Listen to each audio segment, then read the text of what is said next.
بسم الله الرحمن الرحيم. قال أحد الحكماء: ما رأيت أتعس من أربعة. قال: شخص يدعى للعشاء ويطلب المزيد، شخص يريد الانتحار وعمره مديد، شخص يلبس القديم ولديه الجديد. وحينما سألوه عن الرابع قال: معلق لا يعلق على ريال مدريد.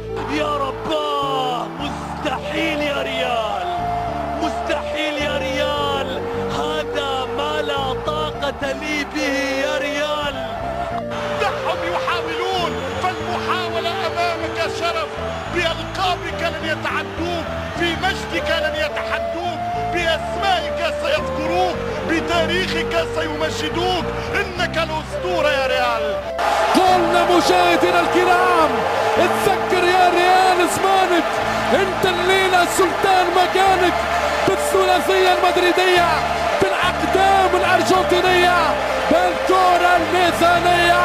ريال الأوقات هو بثوب الأبطال، يتذكر سنين وسنين الريال بهذه الأمور الكبيرة والرهيبة.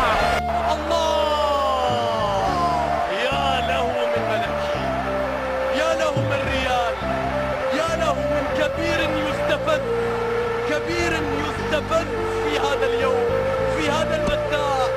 في الملعب المرعب، في بيت الرعب، يخوف البرنابيو. اي والله يخوف. يعني هذه زيارتي الثالثة للبرنابيو، ولكن صدقوني كلما زرت هذا الملعب كلما شعرت بالرهبة. هذا وانا ما العب، الرهبة. انت تشعر وانت تشاهد وانت في قمة الملعب، وانت امام حقيقة ملعب يتسع لأكثر من 80,000 متفرج.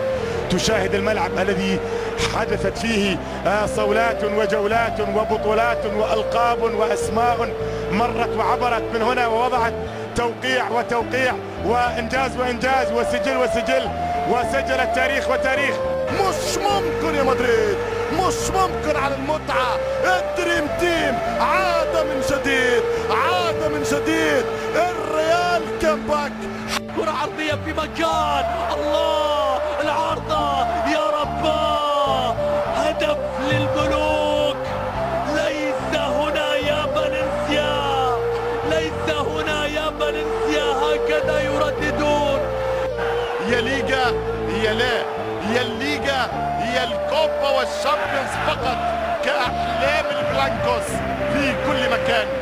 ما أكثرهم في كل مكان لهذا الزمان على خلفية استبداء واستبيان أو صبر الآراء من هارفارد الجامعة الأمريكية الشهيرة في 2007 خرجت بتقرير ليس هو بالسر على غرار الآي بي، ولكن هو معلن للجميع: الريال أكثر شعبية بين أندية العالم. ومدريد يقولها بالفم المليان: هل من مزيد؟ هل من مزيد يا مدريد؟ هل من مزيد من البطولات؟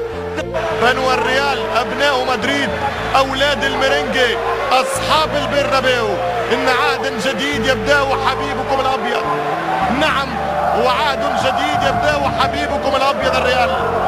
الفريق الذي كان يحكم أوروبا كل أوروبا ويأمر أوروبا كل أوروبا، وعندما يأمر الريال أوروبا كل أوروبا، كانت أوروبا كل أوروبا تقول سمعا وطاعة للفريق الملكي.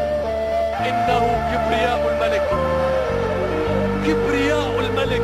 يا لها من أوضاع صعبة نشاهدها في هذا اللقاء.